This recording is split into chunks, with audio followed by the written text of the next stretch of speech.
We never gave much thought to the house when we first moved in. Taylor was excited about the change, and honestly that was all that mattered to me. I'd been suggesting we get out of the city for a while. She didn't want to be near her family, and I understood that. It was just the two of us, plus Lola, our black lab, and the new house was, well, a little bigger than we needed, but I figured we'd find ways to fill it. At first it felt perfect. Quiet, peaceful, the kind of space you imagine when you think of starting fresh. The house was far from the chaotic buzz of the city, and the small town we settled in was just enough distance from everything. We had room to breathe, and after years of cramped apartment living, that felt like a luxury. Taylor seemed content, and for a while I didn't question much. I was just grateful that she was happy. But then, the lights started acting up. At first I didn't think much of it, just the upstairs lights tripping the circuit breakers here and there. I mean, electrical stuff happens, right? I'm an electrician, for crying out loud.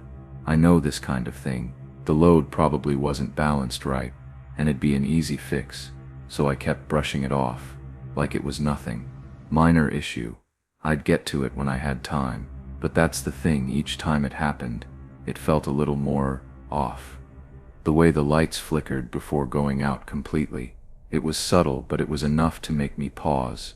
I couldn't shake the feeling that something was wrong, something beneath the surface. I couldn't explain it, but I had this nagging sense that it wasn't just an electrical issue, like something was just waiting to be noticed. And maybe, just maybe, I was starting to notice it. I never really paid attention to the basement. I mean, why would I? There was no reason to go down there. The rest of the house was more than big enough for the two of us. And Lola, of course. It was like the basement didn't even exist in my mind. After all, we weren't living in a place where we needed extra space for anything other than storage, so we didn't bother. But that day, when I went down to check the breaker, I noticed it. A door. One I hadn't seen before. It was tucked in the far corner, behind some old furniture, like it was hiding itself. I thought maybe it had always been there, and I'd just never paid attention to it, but something about it didn't sit right. The way it stood out among everything else in that basement. It didn't belong. It wasn't like any other door in the house. This door was thick, industrial, almost like something you'd see in a warehouse or a storage facility. It was the kind of door you'd expect to be used for something serious, not something you'd hide away in a basement. I stood there for a while staring at it, wondering if I was imagining things. It was almost like it had been intentionally tucked away, as if someone wanted it to be forgotten. I approached it, reaching for the handle. It was cold to the touch, but when I tried to turn it, the handle wouldn't budge. The lock was solid, and for a moment, I thought maybe I was just dealing with a door that had gotten stuck over time. But the more I looked at it, the more I realized it didn't make sense. Why would a basement door like this be locked? And why hadn't anyone mentioned it? Something didn't add up.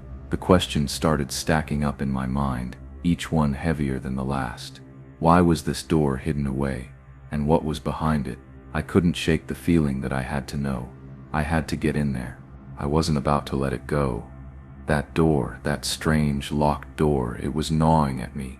I needed answers, and I figured the previous owners would be the best place to start. I called them, expecting some simple explanation.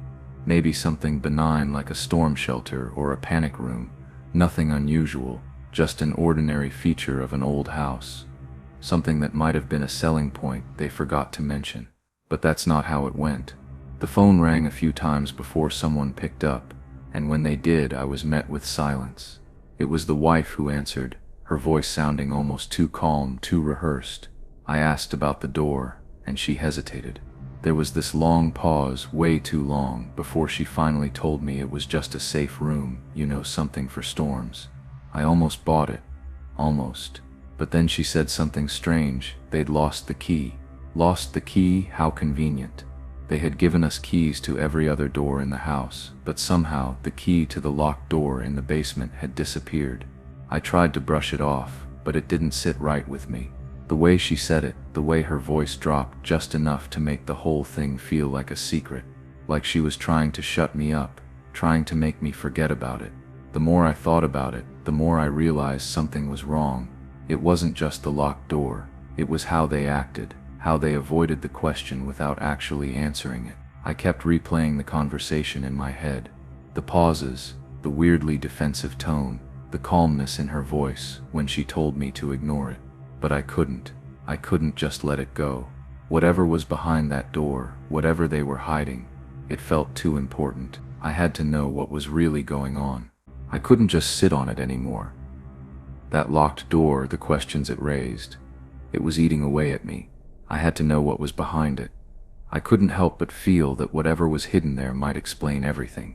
Maybe it would provide the answers to the weird electrical issues, the strange feeling I couldn't shake about the house, or maybe, just maybe, it would explain the eerie phone call from the previous owners. So, I hired a locksmith. Taylor was skeptical. She thought I was overreacting, but I didn't care. There was something about that door, something I couldn't ignore. It wasn't just curiosity, it felt like an instinct, something deep down telling me that I needed to open it, even if it meant facing whatever I found. When the locksmith finally managed to get the door open, I thought maybe it would just be some old, forgotten storage space. Old boxes, discarded furniture, maybe even a few remnants of the previous owner's lives. But what I found instead, well, it was beyond anything I could have imagined. It wasn't a storage room. It was a shrine. The room inside was unsettling, to say the least. The walls were adorned with old black and white photographs, some of them faded, others still eerily clear. The thing was, none of the people in those photos looked familiar, and some of the symbols etched into the frames were completely foreign to me. They weren't like anything I'd seen before. And then there was the chair, right in the middle of the room, facing the wall like it had been waiting for someone to sit in it. It hit me all at once. Someone had been spending time in that room. Not just spending time, but living in it. The chair wasn't just for sitting. It was a place for someone to be alone, to stare into the wall for hours, days even. The air in the room was heavy, stale, like it hadn't been disturbed in years. But there was something else too, something fresh about it, like someone had only recently left. I couldn't make sense of it. I still can't. It was wrong. Everything about that room was wrong. I felt like I'd opened a door to something I wasn't supposed to see, and now I couldn't unsee it. After seeing what was behind that door, something in me snapped. It wasn't just about fixing the lights or getting answers anymore. The whole house had become a question mark. I kept thinking, what else is hidden here? I had to know. Maybe it was the frustration of never having the whole picture, or the nagging feeling that I'd uncovered just the tip of the iceberg, but I couldn't stop myself. I had to check the attic. It sounds strange, right? The attic?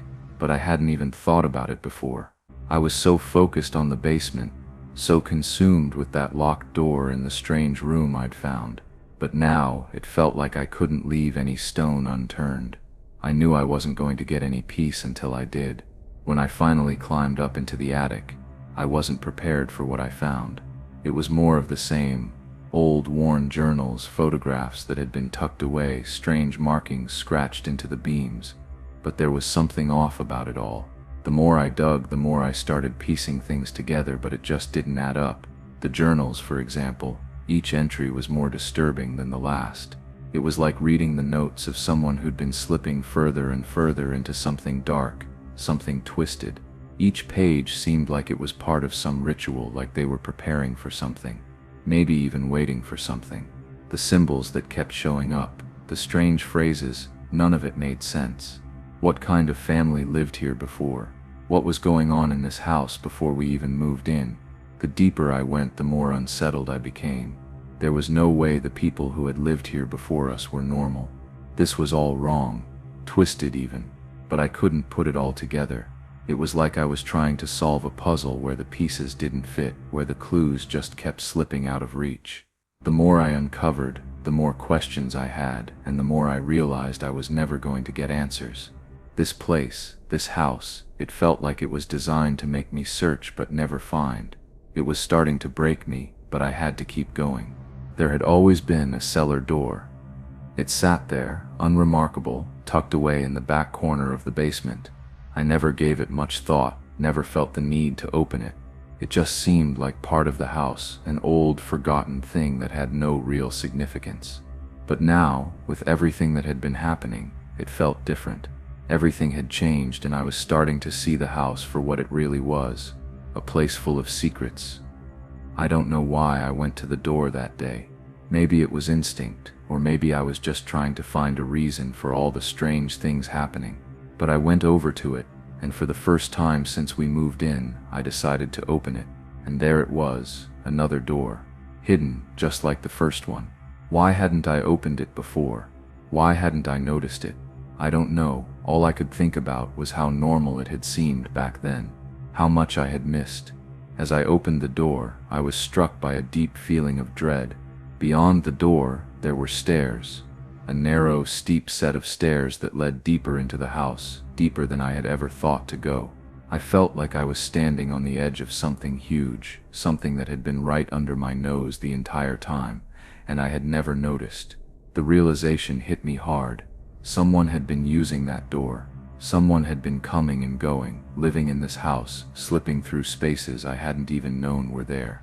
How long had they been here? What had they been doing? And how had I missed it? I couldn't stop thinking about that locked room. The weird symbols, the journals, everything clicked, but in the worst way possible. The house wasn't just old, it was hiding something. Someone had been here, living here, and I had no idea. That cellar door. It felt like the final piece of the puzzle, the piece that made everything make sense. But the more I thought about it, the more terrifying it became. I should have known.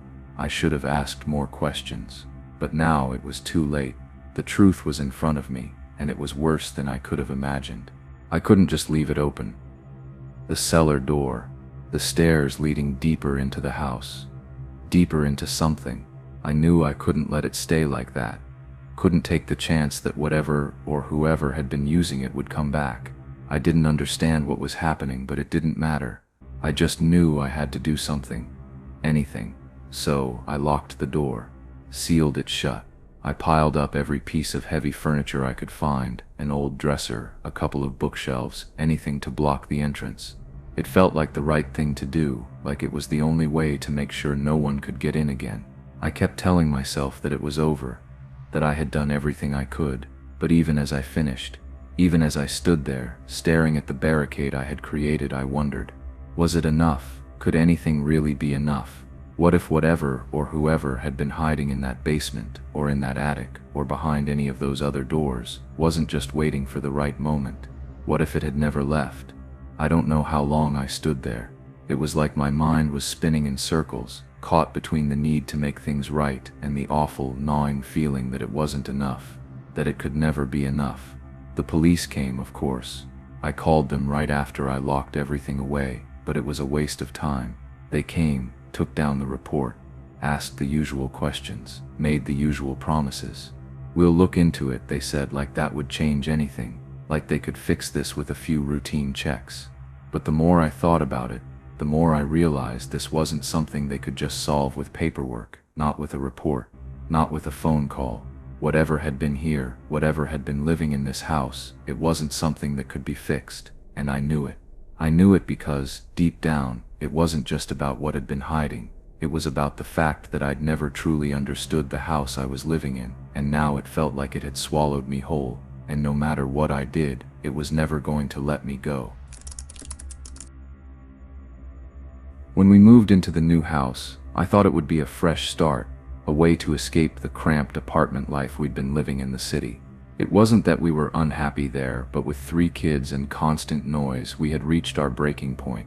So when we found a house in the suburbs, it felt like the perfect solution. More space, more peace. At least that's what I told myself. The house wasn't huge, but it was certainly an upgrade from the city. There was a nice yard, a real backyard for the kids to play in, and for the first time in ages I could actually breathe. Clara, my wife, immediately fell in love with the place. She was all smiles as she walked around, inspecting every little corner. The backyard, though, that's where she spent most of her time. It was a bit overgrown, but in a way that made it feel charming, like it had a story to tell. I didn't think much of it, but Clara couldn't get enough of it.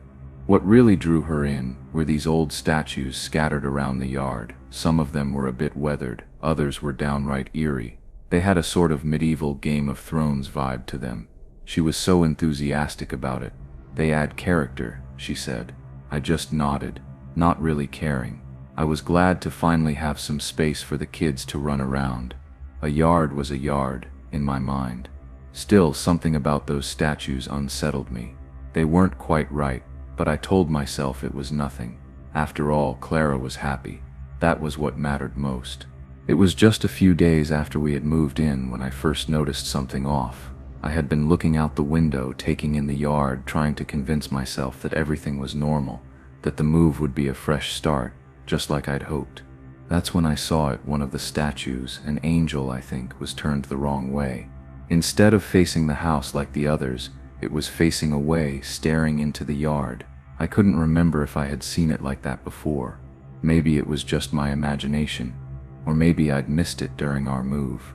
I tried to brush it off, told myself I was probably misremembering things. After all, we had just settled in, and I had a lot on my mind, but it nagged at me, the way it seemed so wrong. I figured it wasn't worth overthinking, so I let it go. The next day, though, I saw it again. Another statue had moved. This time it wasn't the angel. This time it was a stone lion, and it too was facing away from the house. That was when a cold feeling crept up my spine. I knew I wasn't imagining it anymore. The statues weren't where they had been when we moved in. They had changed positions, and I couldn't figure out why. I even asked Leo, my oldest, if he had noticed anything. He just looked at me like I was out of my mind, shrugged it off, and went back to playing.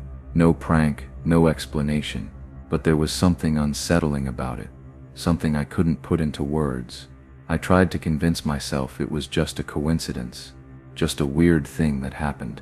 But deep down I knew something was wrong, and for the first time since moving in, I couldn't shake the feeling that we weren't as alone in that house as I'd thought. A few days later, I saw it again. This time though, it wasn't just one statue, every single one of them had been moved. They were all lined up at the very edge of the yard, standing in a row, facing me. It was the oddest thing, like they were staring at me, watching me. I don't know how to explain it, but it felt like I was being studied by something that wasn't quite human. It felt wrong. I didn't know what to make of it.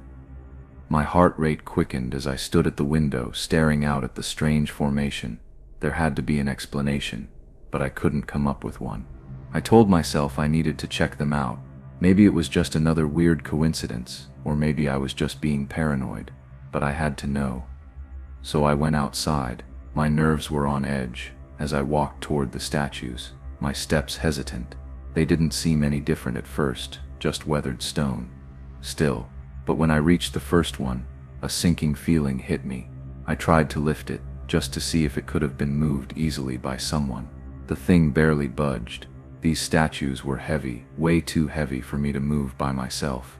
That realization hit me like a ton of bricks. If I couldn't move them, who had, and why? The idea that someone or something was out there moving these statues without anyone seeing or hearing anything made my blood run cold.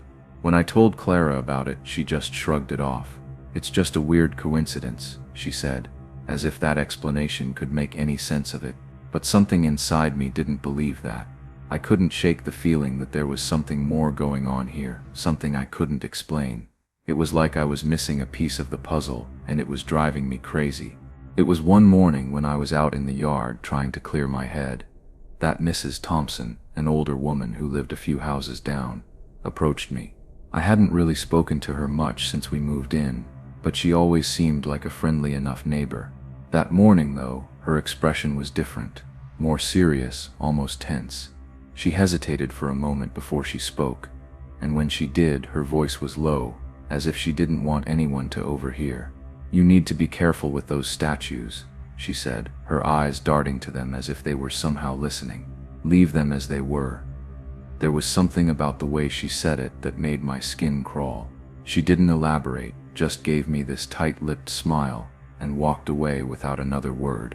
I stood there, staring after her, trying to make sense of what had just happened. What did she mean? Leave them as they were. What was so important about the statues that it warranted a warning? I watched her retreating figure, feeling a knot tighten in my stomach. Was she just an eccentric old lady, rambling about things that didn't matter, or was there something more to it? She had sounded so serious, as if she knew something I didn't.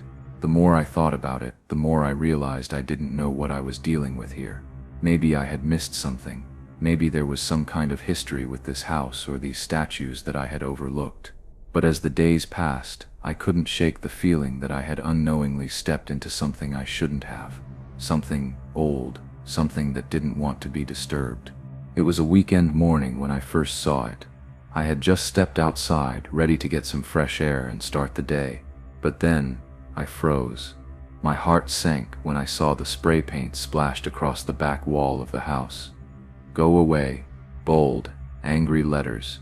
It wasn't just graffiti, it was a direct, violent message. I couldn't breathe for a second, just stood there, staring at it, trying to process what I was seeing. Who would do this? And more importantly, why? I didn't even know where to start. I thought maybe it was a prank, something the neighbors were doing to mess with the new guy. But the longer I looked at it, the more wrong it felt. It didn't feel like a joke. It felt personal.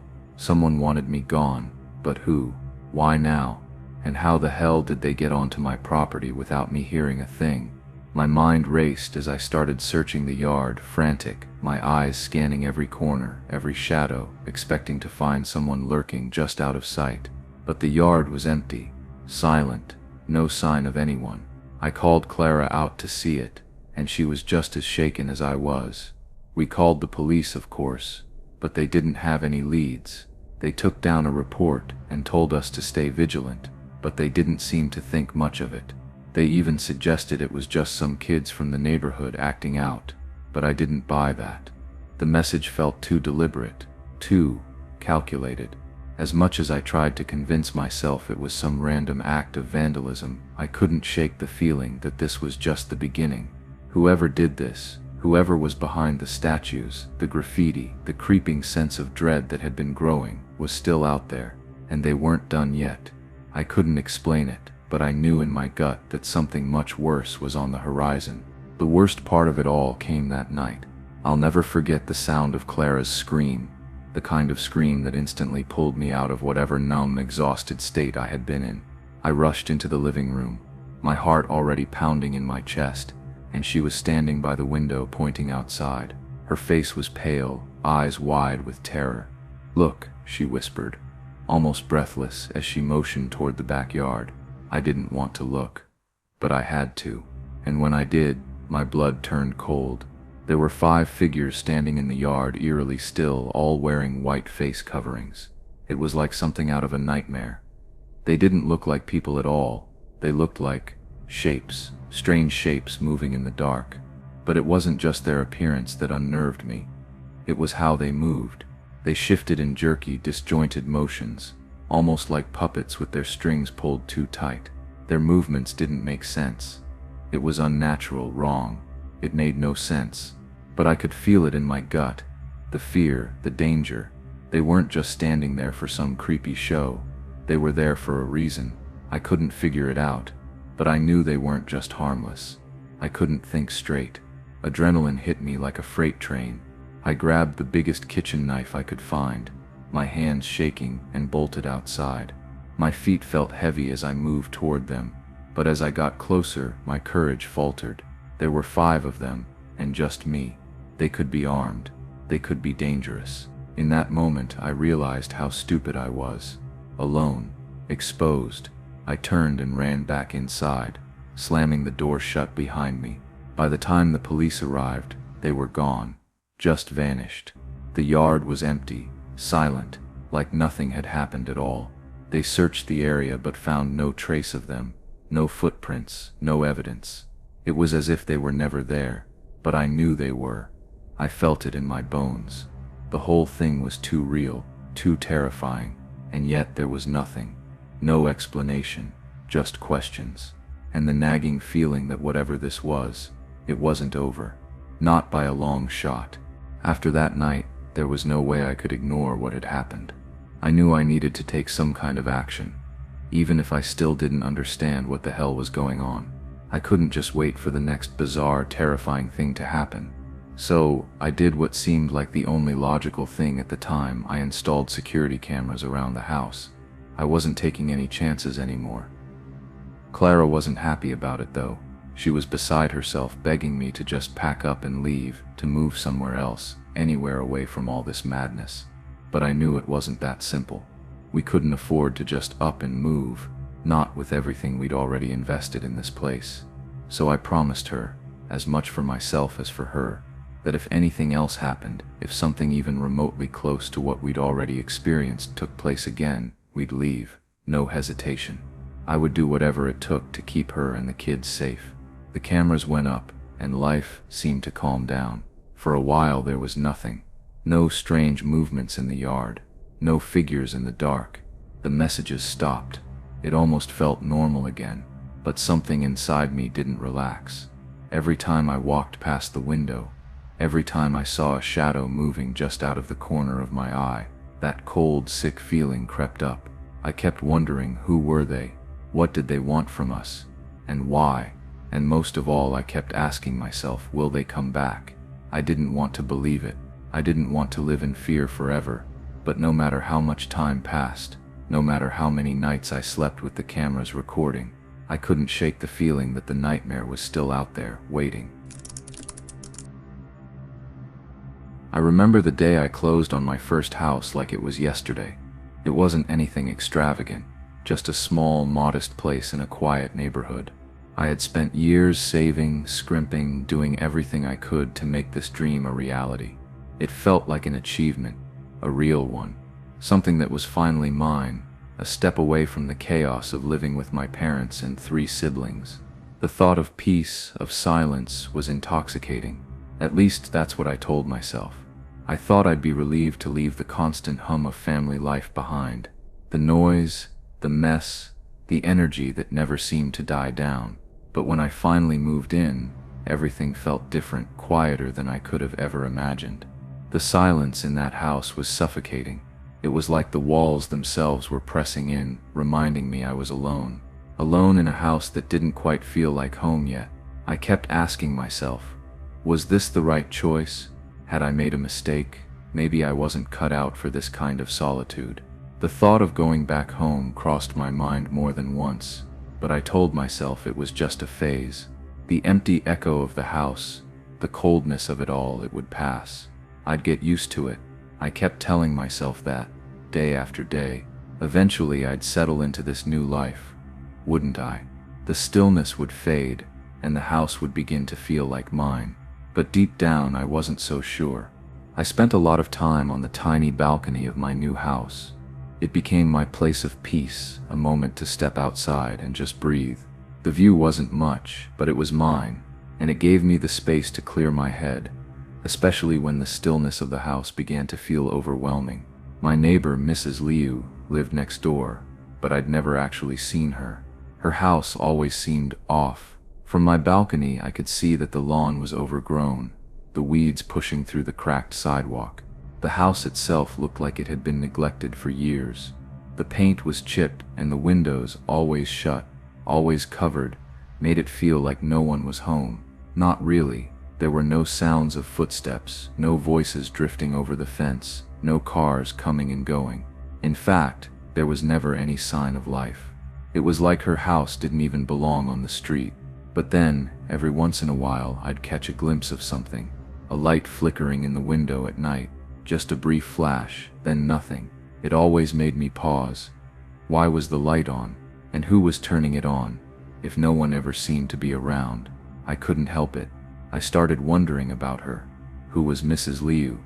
Why didn't she ever come outside, or at least open her windows, let some fresh air in? Why was it always so quiet on her side of the fence? It felt strange, like she wasn't really there at all, or like maybe she was but wasn't. I couldn't shake the feeling that something was off. Maybe it was the loneliness of it all, or maybe it was just the way her house stood there, in constant silence, that unsettled me. I couldn't figure it out, but I started paying attention to every little flicker, every slight movement from her place. I had to know. Eventually, my curiosity got the best of me. I couldn't stop thinking about her, Mrs. Liu, the woman who lived right next door but remained a mystery. I had to know who she was. It had been weeks since I first noticed the strange stillness of her house, and I figured it was time to do what any neighbor would do, introduce myself. I walked up to her front door one Saturday afternoon, the air still and heavy. The house looked worse up close, more run down than I had imagined. The peeling paint, the broken windows, and the weeds that crept into the cracks of the driveway. It was clear no one had put effort into maintaining it for a long time. The place felt abandoned in a way, like it hadn't been lived in for years.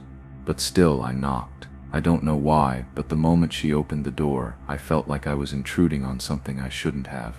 Mrs. Lou stood there in the doorway, and it was as if she had been expecting me, waiting. Her eyes, they were wide, too wide, almost unnaturally so, as if she was straining to keep them open. And her face, it was stiff, like she was holding herself together, trying not to let something slip. A part of me wanted to step back, but I couldn't move. She didn't speak at first, just stared at me, her gaze piercing, as though she was studying me in some strange, deliberate way. I tried to introduce myself, to break the silence, but the words felt wrong coming out of my mouth. They didn't sound like they should. There was an odd weight to the air between us, like I was being sized up, judged in some way I couldn't understand. Before I could say anything else, I found myself backing away, my heart racing. I don't know what I expected, but it wasn't this. The whole encounter felt off. I hurried back to my house, my thoughts scattered, my chest tight. What had just happened? I couldn't shake the feeling that something was very wrong, but I couldn't quite place it. The next few days I tried to shake off the strange feeling that had settled in my chest after that awkward encounter with Mrs. Lou. I kept telling myself it was nothing, just the nerves of meeting a new neighbor and that I was overthinking things. But then, something started happening, something I couldn't ignore. Every night, like clockwork, when I went out to the balcony to smoke, I'd see her. Mrs. Lou, standing in the middle of her yard, perfectly still, just standing there staring at my house. No movement, no sound. She wouldn't wave, wouldn't acknowledge me. She just stood there, watching. At first, I tried to brush it off. Maybe she was just old, a little confused. Maybe she wasn't all there. But after a few nights, the feeling crept in that this wasn't accidental. It wasn't random. I started wondering if she was waiting for me to notice. And the longer it went on, the harder it was to ignore. I couldn't just pretend it was nothing anymore. I don't know what it was. Maybe it was the intensity of her gaze, or how she never seemed to move, like she was locked in place. But it started to feel like she knew I was watching her too. I couldn't explain it, but there was this unsettling sense that she was aware of me, that she was aware that I knew she was there. Every night, when I glanced over the railing, I would see her standing in the same spot. It was almost like she was waiting for something. It wasn't like the usual neighborly kind of curiosity. It felt wrong, unsettling, and I didn't know how to deal with it. One morning, I stepped outside to take a look at my yard, expecting the usual sight of the quiet, empty space behind my house. But there, right in the middle of the grass, was something that immediately caught my eye. A sock. It wasn't mine, and it certainly wasn't from anyone in my family. Just a single, ordinary sock, lying there as if it had been casually discarded. I froze, staring at it. I wasn't sure what made it so unsettling. The fact that it was there at all, or the realization that someone had placed it there. But the thought that immediately hit me was this. Had she been on my property, Mrs. Lou? Had she crossed the line, come over to my yard in the dead of night, and left it there? The questions started to spin in my head, and I couldn't make sense of any of them. How? Why? What was she doing in my yard? I picked the sock up, holding it at arm's length, feeling a chill crawl down my spine. It felt like the last piece of a puzzle I hadn't been able to put together. But now it felt like things were getting too real, too dangerous. I'd thought her watching me was unsettling. But this felt like a direct violation. I was no longer just dealing with strange behavior. This was something more. She had been on my property. The urge to confront her swelled up in me, but I hesitated. What would I say? What would I do? Would it make things worse? Or just maybe, would it give me the answers I was looking for? Maybe this was my chance to finally understand what was going on, to find out why she was doing this. Or maybe it was the beginning of something I wouldn't be able to stop. I wasn't sure I was ready to find out. Then came the night. The doorbell rang, It wasn't just one ring or even two, it was relentless, over and over, one after the other, until it felt like my nerves were on fire. I knew without a doubt who it was. Mrs. Liu. She was at my door again. I should have ignored it. I should have stayed inside, pretended I hadn't heard it, let the ringing fade away, but I didn't. Something pushed me to get up, to answer it. Maybe I was stupid, or maybe it was just curiosity, but I couldn't ignore it anymore. I opened the door, and before I could even process what was happening, she rushed at me. The sight of her, so fast, so frantic, caught me completely off guard. She had a kitchen knife in her hand, its blade glinting under the dim light of my porch. Her face was twisted in a way I couldn't even describe, wild, contorted, like she was losing control. And the words, God, the words didn't make sense. She was screaming, her voice frantic and erratic, talking about her son, how I had taken him from her. I didn't know what to do. I barely had time to react, but somehow instinct kicked in. I grabbed her arm as she lunged at me, the knife inches from my chest, and I managed to wrestle it away from her. My heart was pounding in my ears, my hands shaking. I didn't know how I was even holding it together, but I had to. I had to keep her from hurting me, if only long enough for the police to get here. I pushed her down onto the floor, my hands still gripping her arms, trying to hold her in place. She was still screaming, incoherent, talking about things that made no sense. Her words blurred together, something about her son, about me taking him, but I couldn't make sense of any of it. What did she mean? Who was she? Why was she doing this? I couldn't answer any of those questions. I could only wait, terrified, until the police arrived and took her away. I felt sick with fear. I didn't know what had just happened, but I knew that my life, my sense of safety, had just been shattered. A few days after everything with Mrs. Liu went down, I found a letter slipped under my door. It was simple, just a plain piece of paper with a few words written on it. You've been warned. You are next. I stood frozen, staring at those words, and everything I thought I had gotten over came rushing back. What did it mean? Was it from her, or someone else? I didn't know what to think, but I started noticing things. Strange symbols drawn in chalk on the sidewalk near my house, on the corners of the street, and on the pavement in front of my yard. I couldn't figure out what they meant, but I knew they weren't there before. It felt like someone was still watching me, even though Mrs. Liu was gone. I couldn't shake the feeling. I couldn't tell if it was her, if she had some twisted way of continuing what she started, or if it was someone else involved in this strange mess. I couldn't stop asking myself what was happening. But every question led to more confusion, and the thing is, I never got any answers.